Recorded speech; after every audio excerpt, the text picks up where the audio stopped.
बिस्मिल्लाहिर्रहमानिर्रहीम नहमदुहु व नुसल्ली अला रसूलिहिल करीम अम्मा बाद। मोहतरम नाज़रीन इकराम, एक साहिब हैं हमज़ा जावेद, इनकी जानिब से कमेंट है, ईयाद नाम रखना कैसा है। देखिए, ईयाद अलिफ़ के नीचे ज़ेर के साथ, सबसे पहले अलिफ़ है, उसके बाद या है, उसके बाद अलिफ़ है और आखिर में दाल साकिन है, ईयाद। इसके माना जो है ना, मज़बूत पहाड़ या ढाल के आते हैं और ये अरबी ज़ुबान का लफ्ज़ है। ईयाद जो है ये अरबी ज़ुबान का लफ्ज़ है और अरबी ज़ुबान में ईयाद मज़बूत पहाड़ या ढाल को कहते हैं। इसी तरह हर वो चीज़ जो किसी चीज़ की मज़बूती का ज़रिया हो उसको भी ईयाद कहते हैं।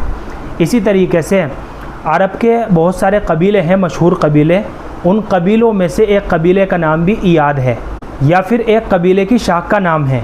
इसी तरह से हदीस के रावियों में से एक रावी ऐसे भी गुज़रे हैं जिनका नाम भी ईयाद था। इसके अलावा सहाबा इकराम के नामों में से भी ये एक सहाबी का नाम रहा है। तो इतनी निस्बत काफ़ी है बच्चे का ये नाम रखने के लिए।